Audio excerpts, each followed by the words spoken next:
Banta kasi nakaliang jungi kum kinangalam jong ka asosasyon kibadon po ka setri jong ka Meghalaya Service Shiksha Abhiyan School Association Central Budi ngidon hang ni ban pentip ipi kum ki paranoy ka SSA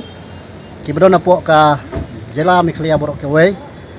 kum ban nakaliang jungi kum kasem ngilabu por ke sorkar hapo ka arpratorik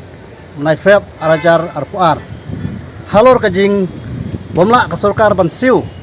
ya kan ikas pending salary ke jongi ke berasa menta nado Oktober, November, Desember, Januari wat Feb. Te kumbang no bupor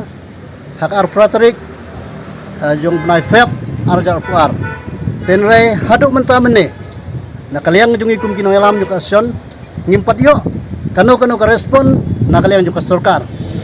Te kumta ngikuak ban pentip Ahmad jong pi ki paranoy ka SSA kentai bat senrang ki badon po ka Jela Meghalaya Borok Kewei mapin sobha ban yemi pajba haka artorik match arjar apuar halor ka jing lektur pajba ka jungi kum kino hikai hangtai po sekretariat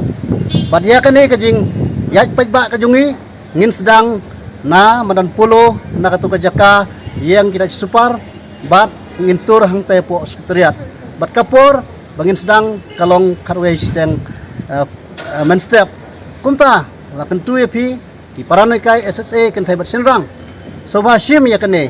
kajing pentip jungi kum ka asosiasi Borok Kewei bat sim ya kene kum kajing klik iwe lane dalade yalade nomor kene kade ka kam im kamyap